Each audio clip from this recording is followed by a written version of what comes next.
Introduction au web. Qu'est-ce que le web? On confond souvent Internet et le web. Or, Internet est le réseau des réseaux. Donc, un réseau, il est là pour fournir un service.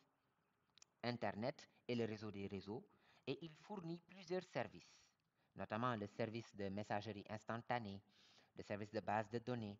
Et parmi ces services, nous avons aussi le service web. Donc, le web est le fait de pouvoir afficher donc des sites, donc de pouvoir afficher des pages web donc, qui se trouvent au niveau de serveurs.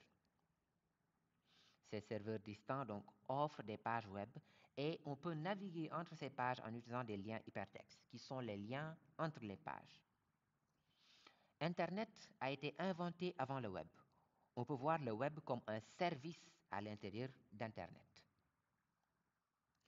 Le web peut être représenté comme une toile d'araignée, où chaque nœud ici représente un site web. Et le lien entre ces deux sites web, c'est ce qu'on appelle un lien hypertexte. Donc, les liens hypertextes permettent de naviguer sur le net. Les langages. On peut distinguer deux types de langages, les langages clients, mais aussi les langages serveurs. Les langages clients ou front-end sont des langages donc, qui s'exécutent au niveau du client, qui s'affichent, qui concernent le client. Et les autres langages, donc comme les langages serveurs, concernent donc les traitements côté serveur. Un client est toujours un logiciel qui demande un service. Un client est toujours un logiciel qui demande un service. Et un serveur est toujours donc un logiciel qui fournit un service. Nous avons donc ces langages côté client, le HTML, le CSS, le JavaScript. Et côté serveur, nous pouvons avoir ces langages, le PHP, le Java, le Python, le C#. Java est différent de JavaScript. JavaScript se charge donc de l'interaction côté client et le Java est un langage de programmation. À côté, nous avons les navigateurs, qui sont donc les clients du service web. Nous avons dit qu'un client est un logiciel qui demande un service.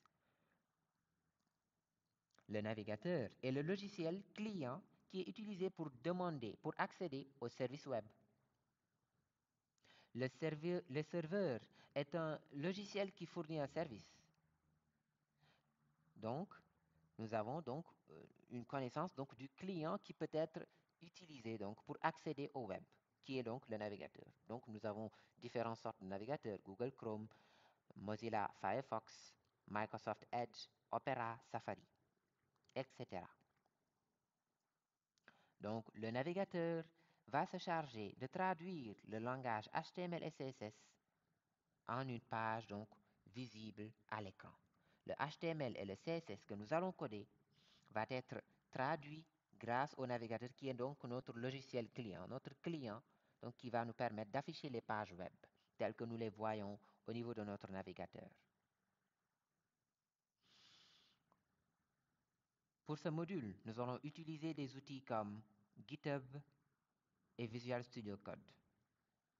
Visual Studio Code est un IDE, un environnement de développement intégré. Et GitHub est une plateforme donc, qui permet de sauvegarder du code, de garder du code, de travailler en équipe. Plusieurs utilités. Nous avons donc des supports donc format vidéo donc dans notre chaîne YouTube. Et voilà. Si vous avez des questions, nous vous invitons à les poser au niveau de l'espace commentaire. Merci.